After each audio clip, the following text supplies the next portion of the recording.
comment exporter correctement une vidéo 360 degrés VR sur Adobe After Effects cette fois-ci. Tu vas voir dans cette vidéo comment le faire avec la meilleure qualité possible, que ce soit pour réaliser un master, que ce soit pour réaliser un export pour les réseaux sociaux de type Facebook et YouTube, mais également pour ton nouveau casque Oculus Quest 2.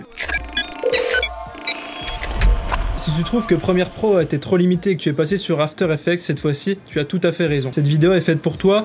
En tout cas, si tu as déjà vu le premier tutoriel sur Premiere Pro, ce tutoriel sur After Effects ne sera pas utile parce qu'on va voir quasiment les mêmes bases. Donc je t'invite à regarder soit l'un soit l'autre. Qu'est-ce qui est préalable à ton export via After Effects? Donc là, tu vas voir, on va être sur un projet plutôt simple où j'ai simplement intégré deux clips 360 degrés en 8K, bout à bout, basique. Classique. Et la première chose avant de rendre tout ça, c'est de t'assurer que ton PC est performant. S'il n'est pas, je t'invite à mettre ton projet ailleurs, à l'archiver, à le mettre sur un autre PC plus performant pour faire tes exports en très haute qualité. Crois-moi, la VR c'est très énergivore. Là on est sur du 8K 60 fps et crois-moi qu'on peut aller encore plus haut. Donc ça c'était le premier point. Deuxième point, vérifier le nadir ou le zénith de ton image pour voir si l'export est prêt à être fait.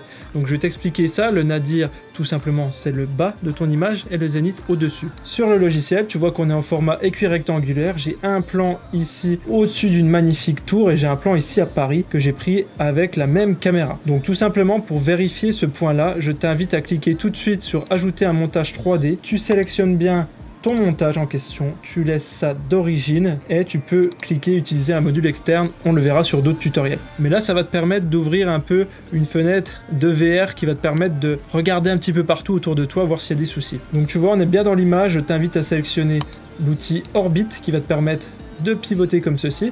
Donc tu vois bien qu'au-dessus, il n'y a aucun problème au niveau du ciel. Et en bas, on n'a également aucun souci spécifique au niveau du stitching. On a un trépied classique. Il y a les zones de couture qui apparaissent, mais c'est normal. Je vais t'expliquer un petit peu après pourquoi je te dis ça. Et ici, tu vois, au niveau de la voiture, pareil, on est plutôt bien. C'est normal si c'est un petit peu déformé ici, ne t'en fais pas. Si tu mets un effet sur tes images et qui n'est pas adapté à la diffusion VR, ça ne va pas fonctionner. Par exemple, si tu mets un flou gaussien et que tu mets pas la petite fonction pour que les bords soient aussi floutés que le centre de l'image, tu vas voir une démarcation. Et ben là, c'est le même principe aussi au niveau de la résolution. Si ton image n'est pas à la résolution de ta séquence et qu'elle n'est pas parfaitement calibrée, ça ne va pas fonctionner. Regarde, petit exemple ici où je vais juste m'amuser à prendre cette image là et à zoomer un petit peu dedans. Donc je vais aller ici dans les effets, on va imaginer que j'ai mis une image beaucoup trop fat en termes de dimension. C'est possible, hein, ça peut t'arriver assez souvent. Et tu vas voir qu'ici, tu vois, on a une grosse déformation qui se crée ici. Donc ça veut dire que ta résolution est trop grosse. Quand la résolution de ton image, elle est trop basse, pareil, le même exemple ici, par exemple, hop, comme ceci, on aura ce genre de déformation qui vont arriver. Donc si tu as des problèmes au nadir et au zénith, c'est forcément un problème soit d'effet, soit de résolution. Encore un point avant d'attaquer, il faut forcément que tes images soient toutes tournées, si possible, à la même fréquence d'image, ou du moins qu'elles soient toutes conformées à la même fréquence, ou que tu aies des images, par exemple à 30 fps et à 60, et à 120, ça ne causera pas de problème si tu exportes par exemple en 30 fps. Idem, si tu as des images en 25, en 50 ou en 100 fps, tu n'auras aucun problème si tu exportes en 25 fps. Mais il faut bien que tu sois raccord avec ça, on veut toujours le plus de fps pour la réalité virtuelle et l'utilisation dans des casques, donc souvent on est en 30 ou 60 fps. Et petit dernier point, comme d'habitude, avant de te lancer, n'oublie pas que l'audio 360 degrés spatialisé en 4 canaux n'est pas traité par After Effects depuis 2018, donc ça c'est problématique. Donc on traite l'audio totalement à part sur un logiciel de type Reaper. Tu le vois sur ce plan qui est assez marrant, du coup je suis quasiment dans les airs au-dessus de la voiture. Tu te demandes comment j'ai pu faire ça, et bah tout simplement je t'invite à cliquer sur la vidéo qui va s'afficher sur la petite fiche juste ici, qui va te dire les hauteurs de plan, qu'est-ce que ça signifie en VR concrètement. Allez, on y va cette fois-ci pour l'export pour une utilisation en master, c'est-à-dire au maximum de la qualité possible. Donc on va utiliser Adobe Media Encoder pour exporter plus facilement différentes versions. Tu verras, c'est vraiment hyper pratique. Tu cliques bien sur ta séquence en question, on est bien sur la séquence montage ici. Fichier, composition, ajouter à la file d'attente d'Adobe Media Encoder.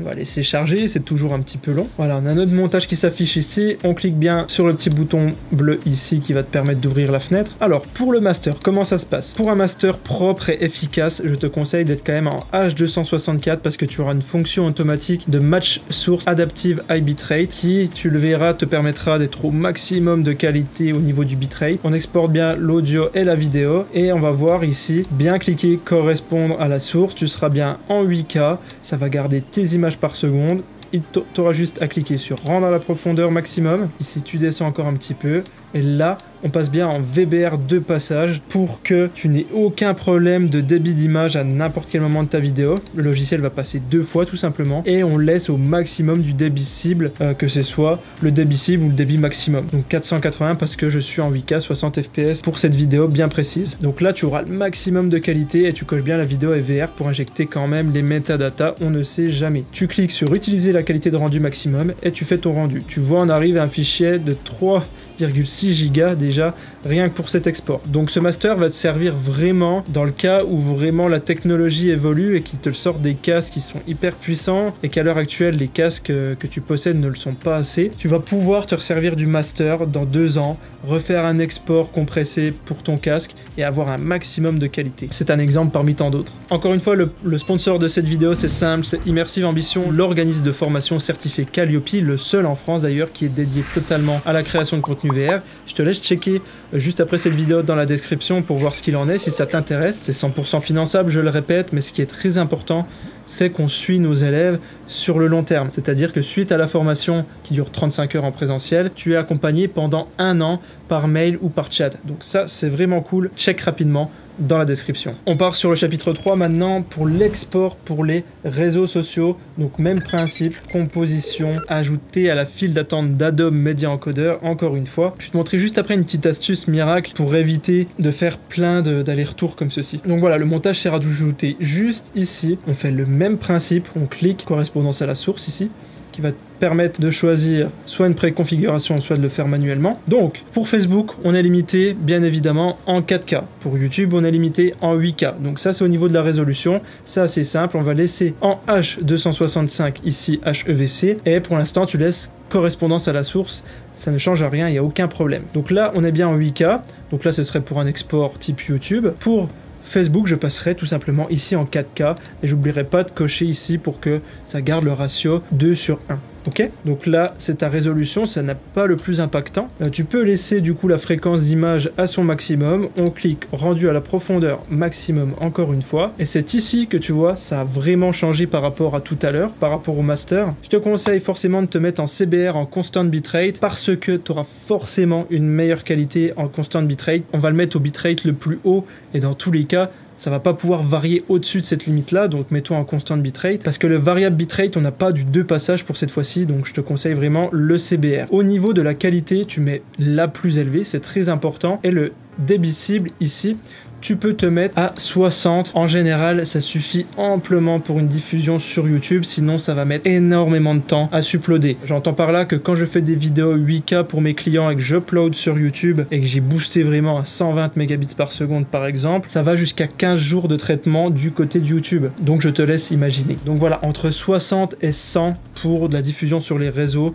pour du 8K, c'est très très bien. Pour du 4K, entre 40 et 60, c'est parfait. Donc là, vous avez les deux valeurs parfaite pour les réseaux sociaux. On clique bien sur la vidéo et VR juste ici, sinon les métadatas ne seront pas injectés dans ta vidéo et le lecteur ne va pas comprendre. Et on utilise la qualité de rendu maximale encore une fois ici et on appuie sur OK. Vous voyez en termes d'espace, on est vraiment en dessous du master qui était juste au-dessus. Donc là, ces exports-là, c'est parfait. Vous avez vos exports vidéo uniquement du coup pour les réseaux sociaux. En général, ça va s'adapter sur les autres réseaux comme Vimeo qui accepte aussi du 8K. Donc là, vous pouvez y aller. Il n'y a pas de limite en plus en termes de gigas. Donc ça, c'est vraiment cool. On va attaquer maintenant le 4e chapitre sur l'export pour un casque de type Oculus Quest pour avoir la meilleure qualité. Donc là, on est sur l'Oculus Quest 2. Et pour te simplifier la tâche, je te montre une petite technique. Tu cliques sur ton export précédent et tu fais un petit doublon comme ceci. Et tu auras juste à repersonnaliser à nouveau. Donc, pour cette fois-ci, on reste bien en en H265 encore une fois. On exporte la vidéo et l'audio et tu peux rester en 8K, mais tu peux encore pousser le truc un petit peu plus loin avec du véritable 8K. Donc je crois que c'est 8192 et ça va s'adapter automatiquement. Là, c'est le maximum de la résolution, 8192 par 4096 pour un Oculus Quest 2.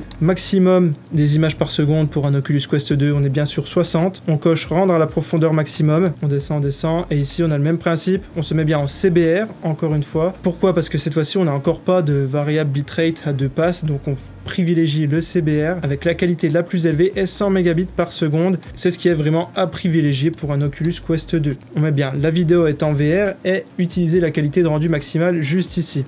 Voilà, là avec l'Oculus Quest 2, tu vas pouvoir lire une vidéo avec une qualité incroyable et ça c'est vraiment cool. On passe sur ce dernier court chapitre pour mes conseils et mon expertise par rapport à ça. Comme d'habitude, c'est tout le temps en fin de vidéo, donc je t'invite à les suivre jusqu'au bout, sinon tu n'auras pas ces petits tips supplémentaires. Le premier qui est de travailler toujours sur une séquence au maximum de la résolution, par exemple en 8K si tu es rush en 8K, et de faire comme tu l'as vu sur Adobe Media Encoder, tous tes exports à la fin vidéo pour tous tes différents supports. Moi je travaille tout le temps avec ma caméra qui filme en 8K et j'exporte un master, j'exporte une version pour YouTube, une version directement pour Facebook, une version pour mon Oculus Quest 2. Donc vous voyez, ça fait déjà 4 versions, donc c'est assez long à exporter. Avec mon PC ça se passe plutôt bien, mais prévoyez du temps pour l'export. Ça, c'est la première chose. Deuxième chose, pour prévisualiser ton rendu, tu vas pas pouvoir te servir de beaucoup de lecteurs qui sont disponibles sur le marché. VLC, ça va bugger.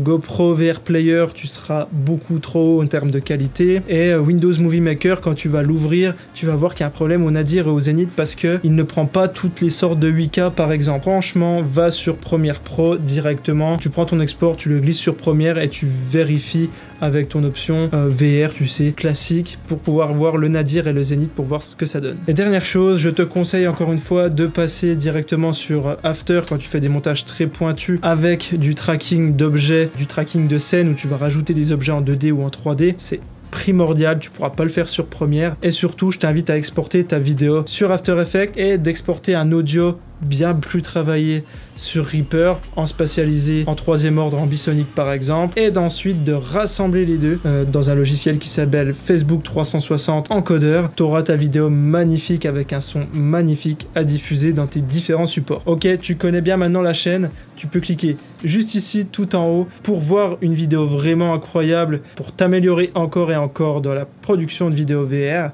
ou sur la petite icône qui est juste en dessous pour voir la toute dernière qui est sur la chaîne. Comme ça, tu seras plutôt à jour. Vas-y, clique tout de suite.